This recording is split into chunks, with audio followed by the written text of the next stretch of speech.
Hello students, today we will start next part of laws of motion. ठीक है, last video में हमने Newton's first law किया था और साथ में इनर्शिया बताया था।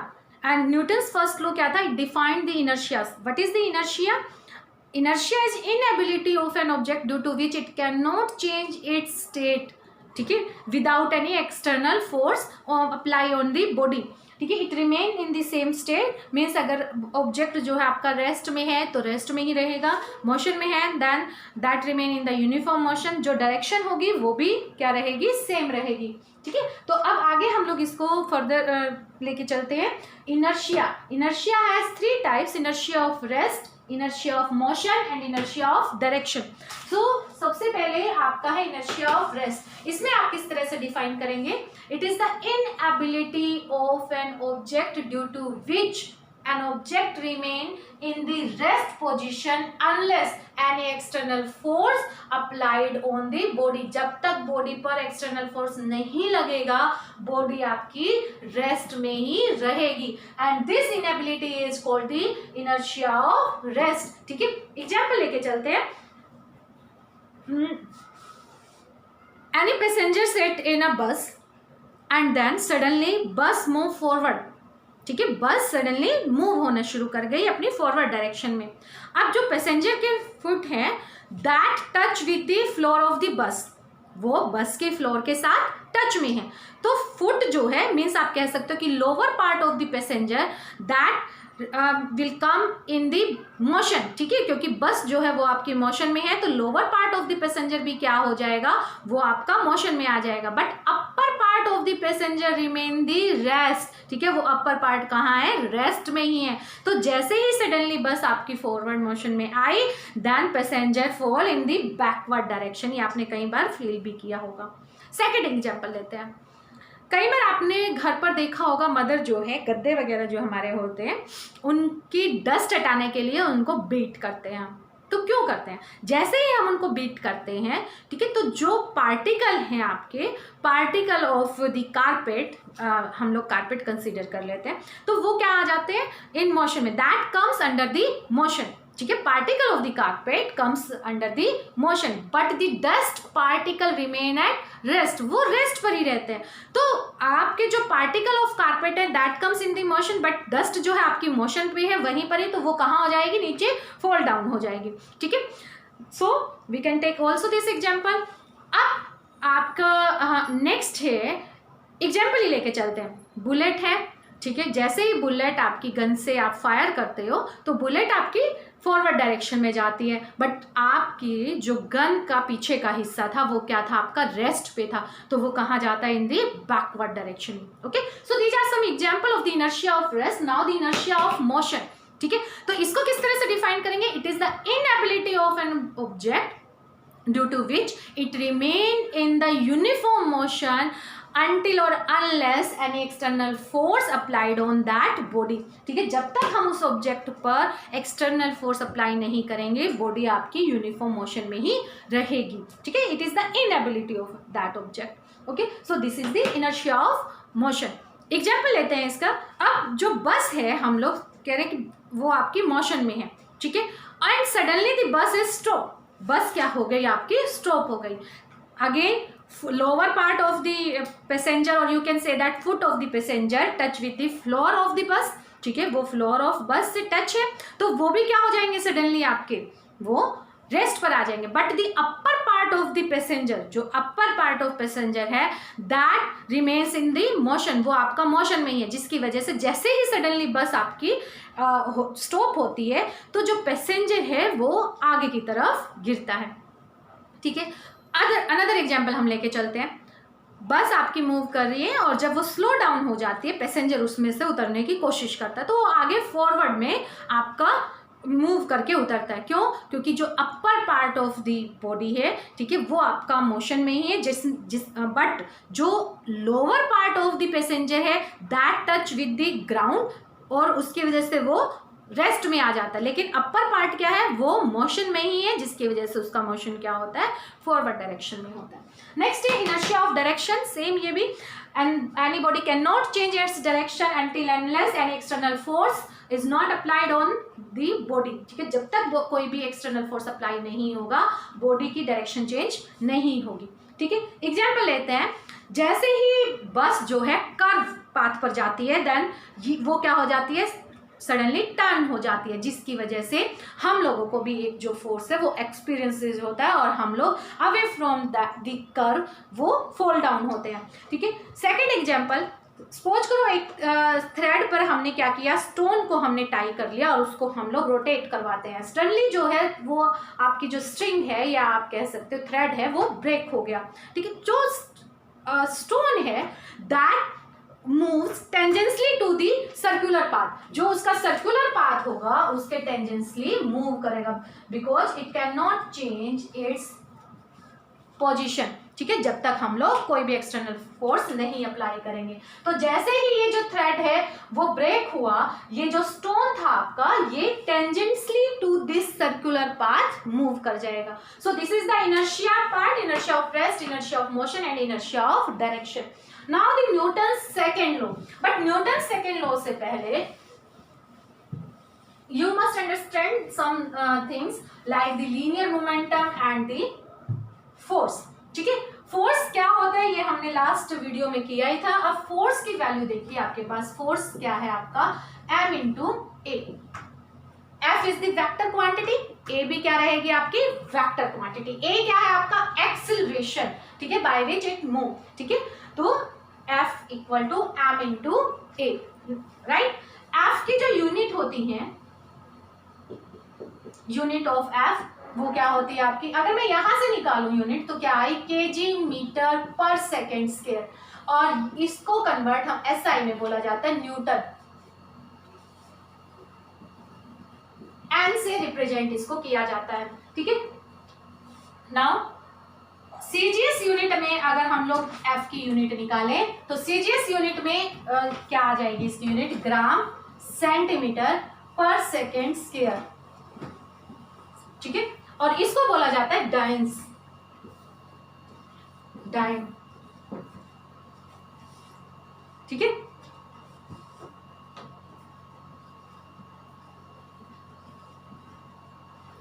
और जो 1 डाइन होता है या 1 न्यूटन इक्वल टू 10⁵ डाइन्स होता है, नोट डाउन कर लो। So gravitational unit of force, सबसे पहले तो ग्रेविटेशनल यूनिट को समझिए कि ग्रेविटेशनल यूनिट होती क्या है। ग्रेविटेशनल यूनिट में हम लोग जो ये ए है, A is equivalent to the acceleration due to gravity, ठीक है। तो ए की जो वैल्यू है वो क्या आ जाती है, जी के इक्वल आ जाती है। तो सबसे पहले एसआई में लेके चलते हैं। एसआई में जो इसकी यूनिट होती है, आप कैसे लिखते हैं इसको, के जी वेट, ठीक है, केजी वेट या फिर के जी एफ लिखा हुआ मिलेगा आपको, के जी एफ लिखा हुआ मिलेगा। और 1 केजी वेट जो है या 1 केजी एफ किसके इक्वल होगा, 1 केजी इंटू में 9.8 मीटर पर सेकेंड स्क्वायर, और ये आपका किसके इक्वल आ जाएगा, 9.8 न्यूटन के इक्वल। इसका मतलब 1 केजी वेट जो है वो किसके इक्वल है, 9.8 न्यूटन के इक्वल है। सीजीएस में अगर हम लोग बात करें तो सीजीएस में आपका क्या हो जाएगा, 1 ग्राम वेट या फिर 1 ग्राम एफ,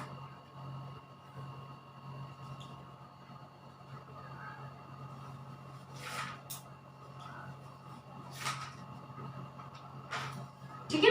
अब यहां पर इसकी वैल्यू निकालोगे तो 1 ग्राम इंटू में, अब ए की वैल्यू जी के इक्वल, और जी की वैल्यू क्या हो जाती है, 980 सेंटीमीटर पर सेकेंड स्क्वायर। तो ये क्या हो गया आपके पास, 980 डाइन्स, ठीक है। These are the gravitational unit, ठीक है। Next, now we consider the 2 objects which has the masses m1 and m2 and acceleration in their motion is the a1 and a2. Then f1 is given by m1 a1, f2 is given by m2 a2. Magnitude of the force f1, magnitude of the force f2. f1 force acting on the first body, f2 force acting on the another body, ठीक है। अब हम लोग कहते हैं कि इनके जो फोर्सेज हैं these are equal to each other, ठीक है। Force acting on the objects are equal, तो इसका मतलब क्या हुआ, m1a1 इक्वल टू m2a2, ठीक है, ये हमने कब ले लिया, if f1 equal to f2, तो यहां से क्या हो गया, m1a1 equal to m2a2, so we can write m1 m2 equal to a2 divide by में a1। तो आप यहां से एक और ऑब्जर्वेशन फाइंड आउट कर सकते हैं कि जो m होगा that is inversely proportional to acceleration, ठीक है, मींस एक्सेलरेशन किसी भी बॉडी का अगर ज्यादा, तो कौन सी बॉडी का ज्यादा होगा, जिसका मास क्या होगा, कम होगा, ठीक है, m inversely proportional to a या a is inversely proportional to m। Inversely proportionality का मतलब क्या होता है कि एक अगर क्वांटिटी आपकी इंक्रीज हो रही है तो अदर क्या हो रही है, आपकी डिक्रीज हो रही है, अगर एक आपकी डिक्रीज हो रही है तो अनदर क्या हो रही है, आपकी इंक्रीज हो रही है, ठीक है, तो a is inversely proportional to m, means a किसके लिए ज्यादा होगा, अगर बॉडी का मास जो है वो क्या होगा, जिसका कम होगा, राइट। नाउ लीनियर मोमेंटम,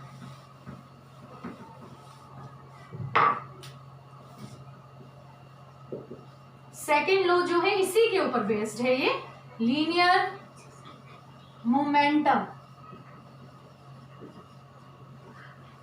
ठीक है। अब समझो इस चीज की, लीनियर मींस जब आप कोई भी स्ट्रेट लाइन की बात कर रहे हो, momentum it relate to the motion, means जब आप मोशन लीनियर में लेके चल रहे हो किसी भी बॉडी का, डेफिनेशन कैसे दोगे इसकी, motion contained by an object is called the linear momentum, ठीक है, motion contained by the body, by the body, represent इसको हम लोग P से करते हैं, और P की जो वैल्यू है वो m इंटू वी, मीन्स आप कह सकते हो it is the product of mass and the velocity of the body in that motion, ठीक है। अब v क्या होती है, आपकी वेक्टर क्वांटिटी होती है, तो हम एरो से रिप्रेजेंट करेंगे, और p फिर क्या बनी, m क्या है, स्केलर, लेकिन स्केलर की प्रोडक्ट अगर हम लोग एक वेक्टर से कराएं तो क्या आएगा, वेक्टर आएगा आपके पास, तो p भी क्या आएगा आपके पास, vector quantity, so p equal to M V, और अगर हमने लिखा p equal to M V तो इसका मतलब हम बात कर रहे हैं p के मैग्नीट्यूड की, ठीक है, तो p क्या होता है आपका, p का मैग्नीट्यूड, ठीक है, so p equal to M v in the magnitude form, और ये आपका इन दी वेक्टर फॉर्म आप कह सकते हो, तो ये आपका स्केलर फॉर्म होगा, ये आपका वेक्टर फॉर्म होगा, ठीक है। Now we draw the graph,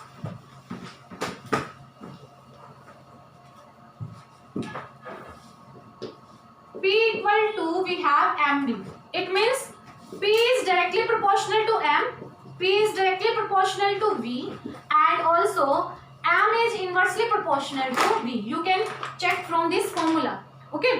so first of all we take this case, ये केस आपका कब होगा, जब आपके पास क्या होगा, v कांस्टेंट, राइट, v क्या है, कांस्टेंट, ये केस कब होगा, when we take m constant, और ये केस आपको कब लेना है, when we have p constant, p is constant, so first of all we draw the graph like this, p is directly proportional to m, और directly proportional के लिए हमारे पास जो ग्राफ है वो कैसा आता है, स्ट्रेट लाइन आता है, so we have straight line, this is the p या m आप ले लीजिए, and this is the p, और v क्या है आपकी constant,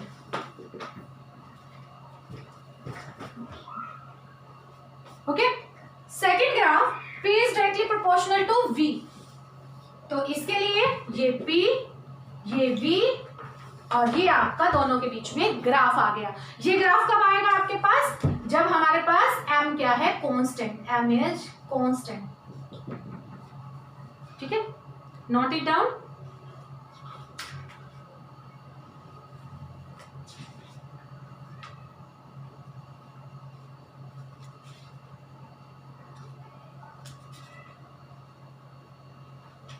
Now the third, m is inversely proportional to v, ठीक है, m is inversely proportional to v, तो एक तरफ m ले लीजिए, एक तरफ v, then we have graph like this, इसमें आपका क्या आएगा, p is constant, p is constant,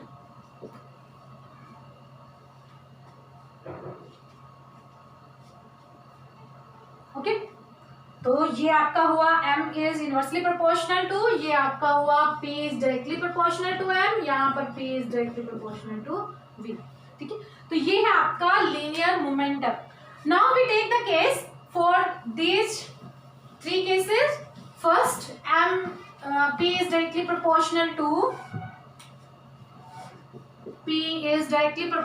to m, okay, और v हमने क्या लिया, कांस्टेंट लिया, v is constant। Now we consider the two objects which has the linear momentum p1 and p2 and their masses is m1 and m2। Okay, so p1 क्या हो जाएगा, directly proportional to m1, p2 क्या हो जाएगा, directly proportional to m2। ठीक है, v क्या है, कांस्टेंट है दोनों में। सो p1 अपॉन में p2 equal to m1 upon में m2। ठीक है, अगर ये नहीं करना है, इस तरह से भी आप इसको कर सकते हो, p1 equal to m1v, p2 equal to m2v, then p1 upon p2 equal to m1v upon में m2v, v से v cancel, so this will be equal to m1 upon में m2, बिकॉज v इज क्या है आपकी constant.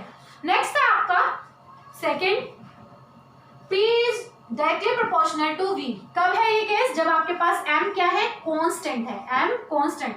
So momentum for the first body p1 and for the second body p2, so this will be equal to mv1, this will be equal to mv2, दोनों को divide कर दो, then we have p1 upon में p2, this will be equal to v1 upon में v2। Okay, third case,